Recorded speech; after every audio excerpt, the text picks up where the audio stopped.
my name is Jeff. I'm with RCDRV here in Pawtucket, Ohio. Today we're going to do a walkthrough in this Keystone RV. This is an Outback. So starting here at the back. Right there is the best place to stick your sewer hose. That way it keeps it out of the storage area and it keeps all the smells on the outside, not on the inside. You can put it either side. Alright, you have an outdoor kitchen here. You have a electric refrigerator. Does not run on propane, so it only works when you're plugged in, will not run off the battery. Nice size refrigerator though. A couple storage compartments, 3 of them to be exact.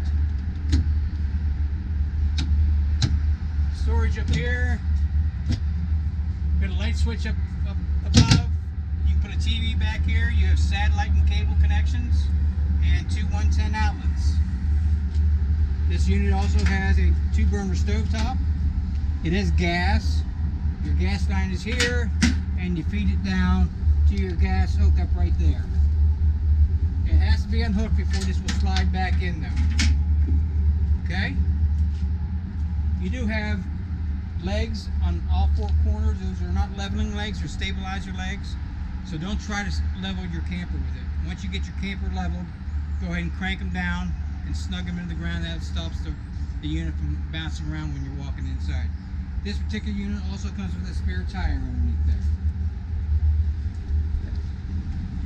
This is the back of your furnace. We have the furnace on right now because it is a little chilly out. This does get warm, so don't put anything in front of it. Don't let the kids play around it. Just keep it clear because it has to be exhausted. You get speaker there, speaker on the other side, and about a 20-foot awning, and we'll show you the awning when we go inside.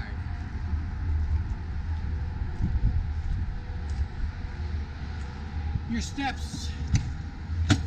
Make sure when you try to put your steps up, this door is all the way open. Just lift them up, pull them in, click it in. But if this door is even partially open, those steps will not clear. Just hold on to the steps when you bring them down. These legs are adjustable in case the contour of the ground is a little different.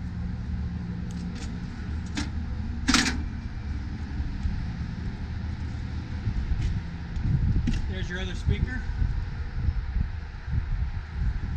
You also have satellite or cable hookup up here if you want to put a TV up here with 2 110 outlets.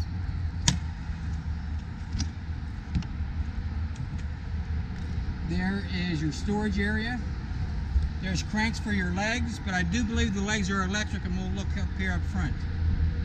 Your power cord and a auxiliary hose. Got a brand new interstate battery in here. It's a deep cycle battery. It does require maintenance, so check the water levels a couple times a year.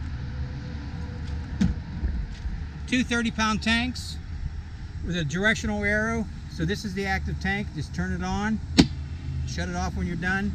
Once you run out of propane in this one, just flip this valve over to this side and make sure this one's turned on. They are both full. You got a 7-pin wiring harness for your tow vehicle, 2 safety chains, and an emergency brake cable. Underneath here, this is your power tongue and your power legs. Hit the power button. If we want to do the tongue, hit the tongue, then extend or retract.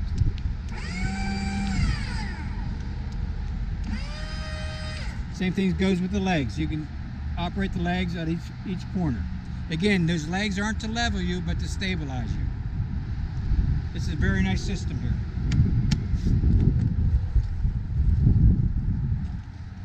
This unit is set up. It is wired for solar. You do have to buy the solar panels, plug it in, and what it does, it puts a trickle charge on your battery. If you're dry camping somewhere and you want to put a trickle charge on your battery, you need to get solar panels, plug it in here, and it will trickle charge your battery. This is a 50-amp cord. It is not 220, it is 110, but it is 50 amp. Your docking station. This is where you connect that hose, that blue hose, into here. This is where you connect your water source. If your campground has water, connect your water into here. Now you can also carry your own water. So if you want to fill your water tank, connect your hose to here, and it shows you right here. Make sure this valve's up, and that will fill the water tank. Now just to use the pressure from the hose, you put that down. That's called city water. So all the way up fills the tank up. All the way down, you use the water pressure from the hose. This is a black tank flush. What a black tank flush is, the black tank is your toilet waste. Once every 2 or 3 months, it's good to wash out the inside of your tank. Inside your black tank on this unit, there's a little sprinkler system. So what you want to do is you want to connect the hose to here, power up, put power to it, pressure to it. Make sure you open your black valve. I'll show you where that black valve is in a second, and it will wash it out, and it will run out into the sewage. So black tank flush, run it for about 10 minutes, once or twice a month. Okay? But everything's written here what you need to do. This is a real nice system here. Now on this unit you have 1 black and 2 gray tanks. Because of the size of the unit, you have 2 gray tanks. There's a sewage outlet right there for a black and gray up front, and there's one for the gray in the back. Now the way these operate is you buy a sewage hose, you connect it to the end of that, and you put the other into the ground. Right underneath here are valves. You have a black and a gray, and this labeled up above here, black and gray. So when you want to dump your tanks, what you need to do is pull your black valve first, which is your toilet waste, let it drain, then pull your gray tank. The gray tank will actually wash everything, all the black down. Your gray tank will be your sink water and your shower water. So pull your black first, then pull your gray, then close your valves back. This is the back of your hot water tank.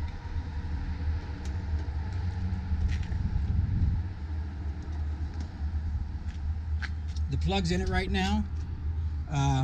This is a 6-gallon hot water tank.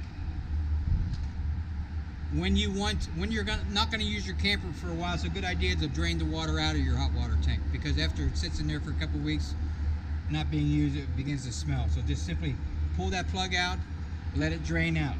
Now if the hot water is still hot, you have to wait for the water to cool down, but simply just drop the plug, let it drain, and put the plug back in. The way you light this is on the inside.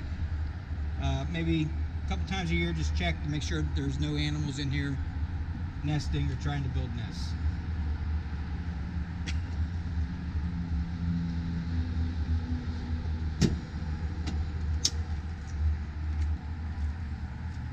This is the back of your refrigerator. You have a vent here and a vent up there. Unless you know how to work on a refrigerator, there's really no reason to be in here. The only thing that you may want to do is once a year open this up, just unscrew these, take the panel off, and make sure everything's nice and clean in there. Same thing with it up above. Again, birds and mice and those things like to build nests inside here. Here's your other gray tank, and it's marked right here, gray tank. So what you need to do is get your sewer hose, put it on there, put it into the ground, pull the gate valve open, and it's open right now, and drain it out. Very simple. Come around the back. You have a ladder to the roof if you ever need to get up on the roof to work on anything. Periodically, it's good to check all your seals, make sure they're not cracked or splitting apart. The roof will hold 4,500 pounds, so you won't hurt the roof by getting on the roof. This is where you plug your power cord into. Okay. Again, it's a 50 amp. You plug it in here, then you find an outlet and plug it into an outlet. This is the cable source. So if you're at a campground and it has cable, this is where you want to bring your cable into. Cable or satellite. Simply bring the cord up, put it in here, then your cable on the other side of the cable where your TVs are will be active. But this is where you initially hook up your satellite or your cable. This is wired for a backup camera. It does not come with a backup camera, but it is wired for one. So if you're interested in buying a backup camera, they can talk to you about that in our parts department. So that's everything on the outside. Let's go inside and see what we can see in there. Okay, so now we're on the inside. We're going to go over this panel right here. starting right here, this shows you your tank levels. Again, you have fresh water, you have your battery, black, and 2 gray. So simply press a button and it shows you if they're full or not. Okay, that gives you some indication of exactly what's in the tanks. Next to that, you have a water pump. So the water that you're carrying, if you want to use that water, just simply turn the water pump on. Once the water lines are pressurized, it will quit pumping, but you can leave the switch on. Then when you need water, turn your faucet on. It will pump until the water lines are pressurized again, then it will stop on its own. Now, if you're connected to city water through water pressure, through a hose, you do not want to use your water pump. Your hot water tank, you can either have electric or LP gas. LP gas, the gas bottles have to be turned on. Turn it on. I'd say within 10 minutes you'll have hot water. Same thing with the electric. If you're at a campsite and you paid for electricity, go ahead and use the electric and save your propane. But it takes about 10 minutes for the hot water to heat up. Again, it's a 6-gallon hot water tank. A series of lights here. Your slide rooms, real simple, in and out. Just push a button. They come in. And you go out. You have 3 slides in here. You have 2 in the living room kitchen area and 1 in the bunk room. So slide, slide, slide. Now this is your awning. We open up the door here and I hit extend, your awning comes out. Now wherever you let your finger go, it stops. So if you have a camper too close to you or a tree, just take it out as far as you can. Bring it in, just hit retract. Pretty simple. That's everything here. Your thermostat is right here. Right now it's off. This is fan only. Fan high. Cool. Set your temperature. Cool low. That's cool automatic. There's your cool high again. There's your heat. And again, just set your temperature on whatever mode you want, heat, cool, or fan. So, pretty simple, just like at home. You have a night light right here. A couch.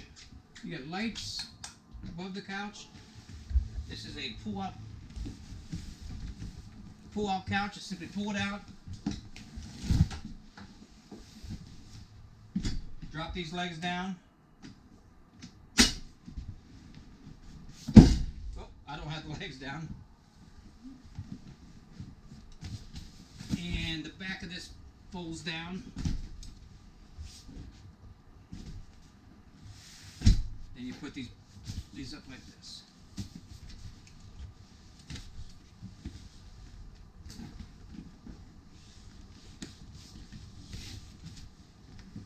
Okay.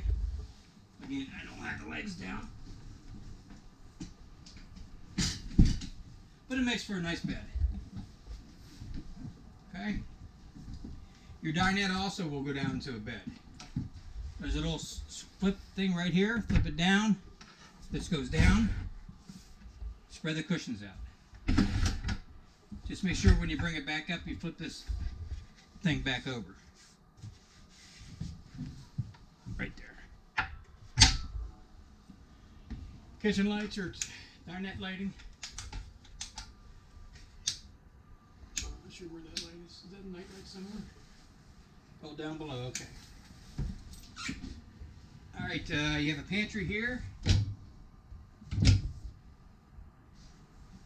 This is the back of your furnace. It's your cold air intake. There are no filters on the furnaces on these units. Maybe once a year take that off and sweep it out. Right down below here you have a CO and a a propane sniffer, and what it will do, it will chirp like a smoke detector does if there's a gas leak or it smells propane. If that does go off, you need to go shut your bottles off from the front.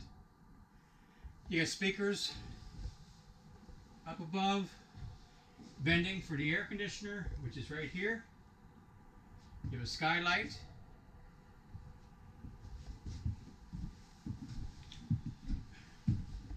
Right here is your fuse panel. Get it open. Here's your 110 breakers and your 12-volt fuses. Everything is labeled. This is also your converter, which your converter is your battery charger. So if you're plugged into your tow vehicle or if you're plugged into an outlet, you're going to hear occasionally a fan running in there. And that's normal. It's just keeping everything cool. But like I said, that is where your battery charger is.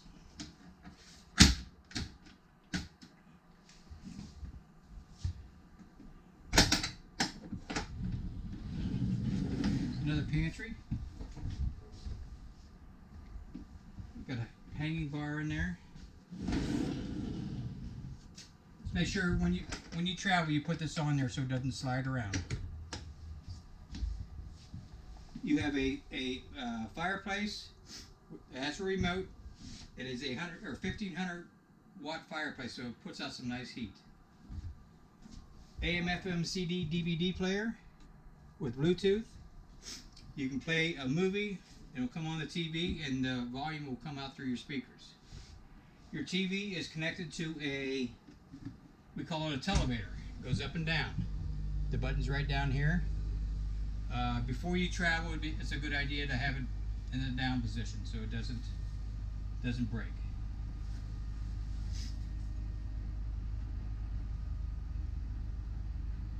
But your radio will play inside, outside, or both inside and outside at the same time. There's separate zones on there. Microwave just like at home. Got a stove, top fan, the light.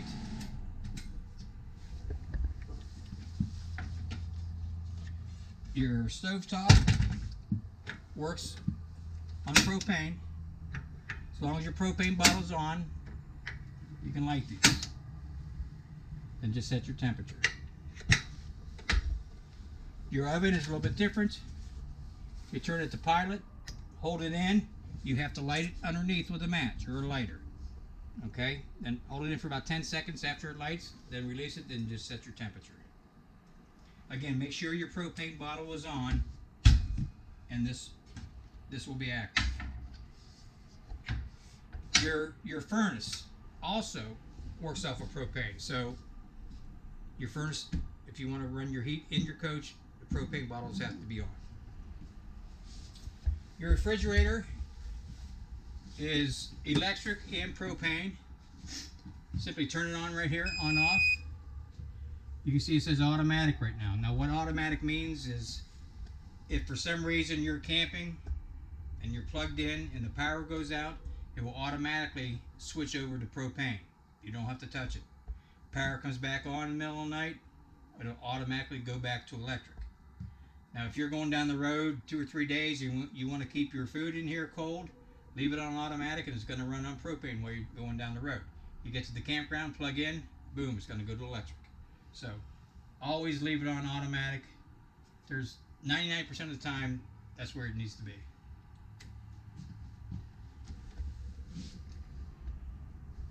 Okay. Sink storage, trash can. Here's your remotes. Here's your remote to your fireplace, remote to your stereo, remote to your TV. Here's all your owner's manuals. A lot of good reading there. Just more storage. You got a single basin sink.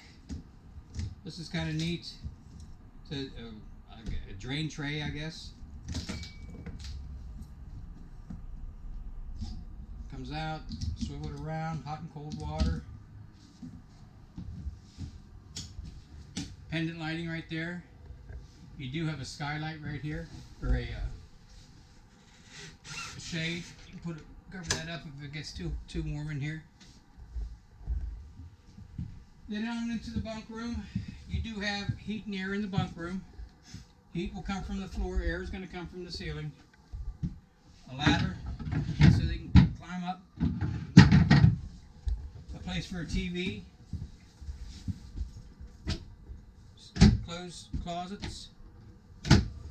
You got a bed that pulls out, or a couch that pulls out into a bed, and you have another bunk up here, which just pulls down. So you can get two on there with the bed out, one here, one up here. You do have an emergency exit window here. I encourage you to read this, because if there's a fire and you can't get to the front door, this is where you have to get out back here. Okay, let's go on up into the bathroom and into the master bedroom.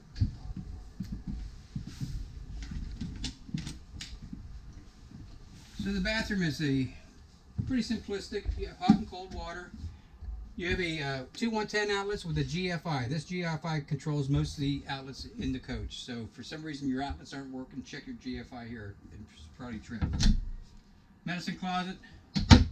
Nice shower with a skylight, hot and cold water. Light switch. Exhaust fan. The commode, the way these commodes work, as long as you have water in the system or in the coach, halfway down puts water in the bowl, all the way down flushes it. So halfway down, then flush.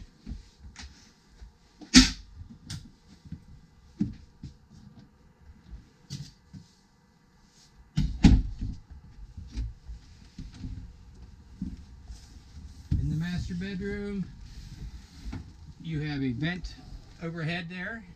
Light switch here controls the lighting. You have two more push button lights in the back. A couple cubby holes in the back with two 110s on either side, plus a phone charger. Hanging closet, storage space.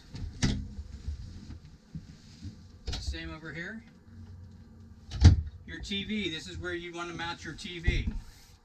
You get a power source and satellite or cable. Air comes from the ceiling, heat will come from the floor. This is another emergency escape here. So we pop these out, pull the screen out, and jump.